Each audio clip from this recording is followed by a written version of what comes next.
First ever factory outlet Mukunda jewelleries Kukatpally Khammam Kothapet Somajiguda Hanumakonda and Suchitra. నమస్తే రమగారు. నమస్తే జయ. రమగారు, పిల్లల్ని ఏ వయసు వచ్చినప్పటి నుంచి ఇండివిజువల్గా ఉంచటం అలవాటు చేయాలి? వాళ్ళ పళ్ళు వాళ్ళే చేసుకోవటం, కొంచెం అమ్మకి ఏదైనా ఇంట్లో హెల్ప్ చేయటం, తర్వాత ఇండివిజువల్గా పడుకోవటం, లేవటం, ఇలాంటివి ఏ వయసు నుంచి మనం అలవాటు చేయాలండి? 7-8 వచ్చే దగ్గర నుంచి సెపరేట్ చేయొచ్చు జయ. ఇప్పుడు ఇద్దరు కిడ్స్ ఉన్నారనుకో, వెంటనే పిల్లల్ని మధ్యలో వేసుకుని అమ్మా నాన్న అటు ఇటు పడుకునే సంస్కృతి బాగా కనపడుతుంది. అలాగే చేస్తాం జనరల్గా. పడిపోకుండా గోడ వైపుకి పిల్లల్ని పడుకోబెట్టి కొసగా అమ్మ పడుకుంటుంది, ఇట్లా అలా మేనేజ్ చేస్తూ ఉంటాం. కొంచెం 6 ఏళ్ళు 7 ఏళ్ళు వచ్చేసరికల్లా పిల్లలకి సొంతంగా పక్కలు, చెరుకో మంచం, కింద పైన మంచాలు, లేదా ఒక పాపే ఉంది, ఒక పిల్లాడే ఉన్నాడు, 7 ఏళ్ళు 8 ఏళ్ళు వచ్చినాయి. 7 8 ఏళ్ళు వచ్చినా కూడా అమ్మని ఆనుకుని పడుకోవటం, మీద కాలు చేతులు వేసుకునే పడుకోవటం, అంత మంచి హ్యాబిట్స్ కావు జయ. ఆడపిల్లైనా మగ పిల్లలైనా సరే ఈ ఆనుకోకుండా పడుకోలేని పరిస్థితులు ఉంచకూడదు పిల్లలకి.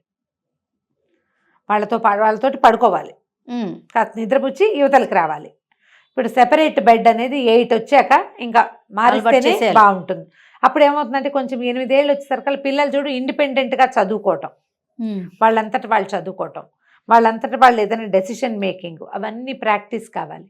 అయితే ఏంటంటే ఇప్పుడు ఈ రోజుల దృష్ట్యా నీ దారి నువ్వు వెళ్ళి పడుకోండి, వాడు ఫోన్ చూస్తాడో ల్యాప్టాప్ చూస్తాడో, నువ్వు తలపేసుకుని నీ దారి నుండి వాడిని తలపేసుకుని వాడి దారిని పడుకోమని ఫారిన్ కల్చర్లలాగా మనం చేయలేకపోతాం. మనకు బోల్డని భయాలు, అనుమానాలు, బెంగలు, పరిస్థితులు కూడా అలాగే ఉన్నాయి. మంచి మెథడ్ ఏంటంటే పిల్లల్ని సెపరేట్ చేస్తే, ముందంతా మనతోటే పడుకుంటారనుకో, మనతోటి పడుకున్న పిల్లాడిని 10ంటికి నిద్రపుచ్చుతావు, నువ్వు 12కి పడుకుంటావు. ఏం చేస్తావు? పిల్లాడిని పడుకోబెట్టి వెళ్ళి పని చేసుకుంటావా? అదే చేయాలి. లేదా నువ్వు 12 దాకా మెలకుగా ఉంటే 12 దాకా వాడిని ఆడుకోమని చెప్పచ్చా? అసలు 12 దాకా పిల్లాడిని కనుక మీరు మెలకుగా ఉంచితే మీరు అసలు పేరెంట్స్గా ఉంటానికి పనికిరారు. అది చేయకూడదు. అట్లా ముందు పడుకోబెట్టాలి. ఎందుకంటే పిల్లల గ్రోత్, వాళ్ళ ఆరోగ్యం అంతా నిద్రలో ఉంటుంది. అవును, నిద్ర చాలా అవసరం. పైగా రేపు పొద్దున్నే స్కూల్కి వెళ్ళాల్సిన వాడు రాత్రి 12 దాకా నిద్రపోకపోతే ఎట్లా? ఓ టైం పెట్టుకుని 9 9:30 టైం పెట్టుకుని పిల్లలకు ఒక కథ చెప్పో, ఓ పాట పాడో, కాసేపు జోకొట్టో, ఏదైనా కబుర్లు చెప్తూనో, వాళ్ళకి సూదింగ్గా ఏది ఉంటుందో అది జోలపాట పాడి, జోలు పాడడం నేను 6 7 ఏళ్ళు వచ్చేదాకా పాడేదాన్ని చేయ. జోలపాడి పడుకోబెట్టడమే. ఆ పాడి జోకొడుతూ ఉంటే మెల్లిగా పడుకుంటారు. అలవాటు ఉంటే అలాగా ఏదైనా ఒక శ్లోకం చెప్పడం, 4-5 సార్లు ఆ శ్లోకం అనిపించడం, కళ్ళు మూసుకో శ్రీరామను ఆంజనేయ స్వామి కళ్ళకి వస్తాడు, రాముడు వస్తాడు, అది వస్తాడు, ఇది వస్తాడు అని చెప్పి నిద్రపుచ్చుకోవాలి. పడుకోబెట్టాకే అన్నం తినేవాళ్ళు కూడా కనపడతారు మనకి. 9-9:30కి నిద్రపుచ్చేస్తావు. నువ్వు మిగిలిన వంటింట్లో పని చేసుకో, నీకు ఏదైనా ల్యాప్టాప్లో ఉంటే పని చేసుకో, ఇల్లు సర్దుకో, వంటిల్లు తుడుచుకో, వైఫ్ అండ్ హస్బెండ్ కలిసి మాట్లాడుకోవడానికి స్పెండ్ చేయడానికి టైం అదే. పిల్లాడు పడుకున్నాకే మీకు ప్రశాంతంగా ఉంటుంది. అప్పుడు కలిసి స్పెండ్ చేయండి, పిల్లాడిని చూసుకుంటూ ఉండండి. మీరు కలిసి స్పెండ్ చేసినంత టైము, నువ్వు పని చేస్తున్నంతసేపు వాళ్ళని మీతో మెలకుగా ఉంచాం కదా. ఇది మొదటి రోజుల్లోనే చేస్తాం మనం. ఈ 8 9 వచ్చాక పిల్లలకి ఆసక్తికరంగా బెడ్ ఉండేలాగా చూసుకోండి. భయపడతాడు. కొత్తల్లో విడిగా పడుకోబెడితే మధ్యరాత్రి లేచి వచ్చేస్తూ ఉంటారు. వచ్చేయనివ్వండి. క్రమంగా ఆ వచ్చేసేది తగ్గుతుంది.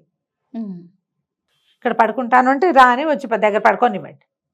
మళ్ళీ వాడి పక్క వాడిదే, వాడికి అట్రాక్టివ్గా ఉండే దుప్పట్లు, దిళ్ళు, వాడి సెపరేట్ బెడ్, దానికి పుస్తకాలు పెట్టుకునేందుకు దాని మీదే బొమ్మలు పెట్టుకునే వీలు, అలాంటివి చేసి పిల్లల్ని ఇండిపెండెంట్గా ఉంచండి.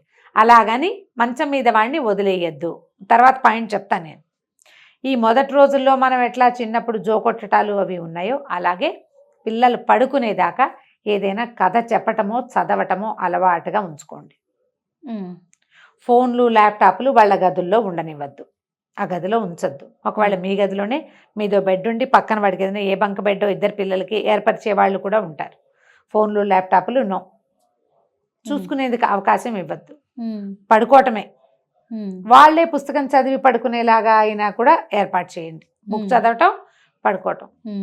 పిల్లలు పడుకునేదాకా వాళ్ళతో ఉండండి, వాళ్ళు నిద్రపోయేదాకా. కాసేపు భార్య భర్త ఇద్దరిలో ఎవరో ఒకళ్ళు దానికి వంతులు వేసుకోండి ఖచ్చితంగా. ఒక అమెరికా కేసు ఒకటి మాట్లాడాను ఒకళ్ళతోటి నేను. వాళ్ళు చెప్పారు వారంలో 3 రోజులు ఆవిడ, 3 రోజులు ఆయన, వాళ్ళని వంతులు వేసుకుని కథ చదువుతారట. ఆదివారం నాడు పిల్లాడిని వదిలేస్తారు, నీ ఇష్టం. నువ్వు పాటలు చూస్తూ పెద్ద టీవీ ఆన్ చేసుకుని పడుకున్నా మాకు ఇష్టమేనంటే వాడు ఒప్పుకోవట్లేదుట. ఆదివారం కూడా స్టోరీ అంటే స్టోరీయే కావాలి, మీ ఇద్దరిలో ఎవరో ఒకళ్ళు చెప్పాల్సిందేనంటున్నాడు. అందుకని వాడిని బయట హాల్లో టీవీ చూపించి ఆ రోజు మాకు స్టోరీ హాలిడే అని పెట్టుకున్నామని చెప్పారు ఒకళ్ళు. ఓ బాగుంది.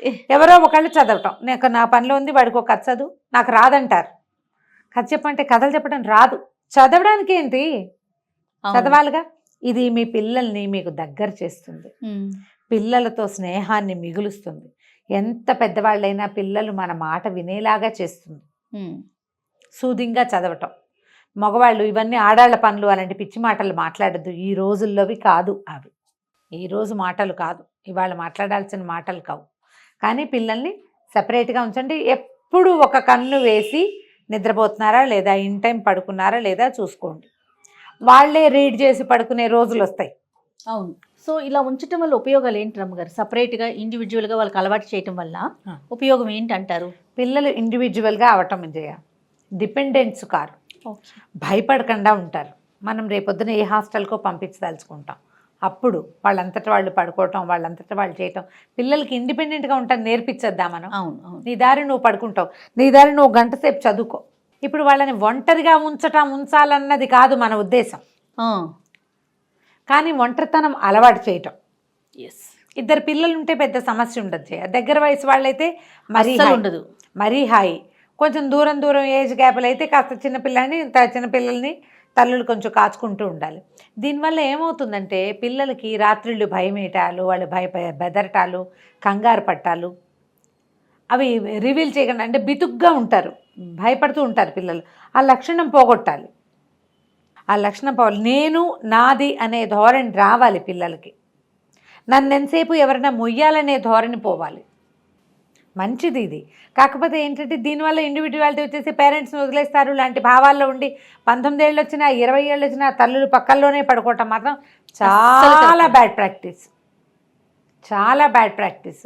అదేమంత అడ్వైజబుల్ కాదు. ఇదివరకటి రోజుల్లో పెద్దవాళ్ళు ఉండేవాళ్ళు కదా జయ, పడుకోవచ్చు, తాత పక్కన నాయనం పక్కన అంటే పక్కల్లో ఏం పడుకునే వాళ్ళు. కాస్త పెద్దవాళ్ళు అయ్యాక పిల్లలకి వాళ్ళ వేరే మంచం ఉన్నా అక్కడే ఉండే తాత మామ ఏదో కబుర్లు చెప్తూ ఏదో మాట్లాడుతూ పిల్లలకి ఏంటంటే వెనకాల మనతోటి ఒకళ్ళు ఉన్నారు, మారల్ సపోర్ట్ లాగా ఒక ఫీల్ ఉండేది.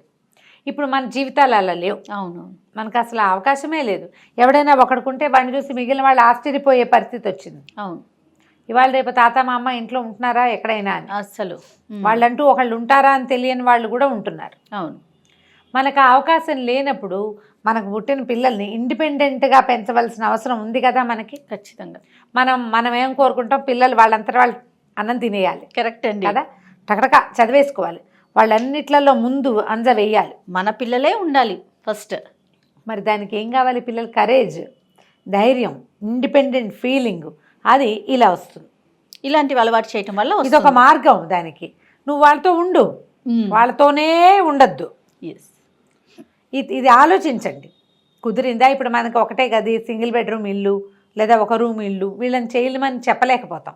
అప్పుడు కూడా సెపరేట్గానే ఉంచాలి. ఇద్దరు ఆడపిల్ల మగపిల్లలు అయితే వీళ్ళిద్దరిని కలిసి 15 ఏళ్ళు వచ్చినా పక్కలు కలిపి ఉంచడం మంచిది కాదు. ఎవరికి వాళ్ళని ఏ పిల్లలనైనా కలిపి ఒకే పక్క మీద ఎక్కువ రోజులు వయసు వచ్చేదాకా ఉంచకూడదు.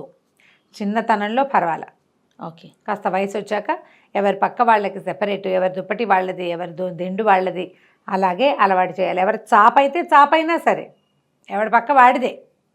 ఇలా అలవాటైతే దానితో పాటు ఏమవుతుందంటే ఈ మొదట సెక్యూరిటీ భయంతో ఆనుకుని దగ్గరికి పడుకుంటారు. కానీ ఈ పక్క వాళ్ళ నిద్ర డిస్టర్బెన్స్, తల్లులు డిస్టర్బ్ అవుతుంటే పిల్లలు కూడా డిస్టర్బ్ అవుతారు. అవును. తల్లులు కదిలినప్పుడల్లా పిల్లలు లేచేస్తూ ఉంటారు. అంత మంచి అలవాటు అయితే ఏం కాదు. ఇలా ట్రై చేసి చూడండి. తప్పకుండా రమ్మగారు. నమస్తే.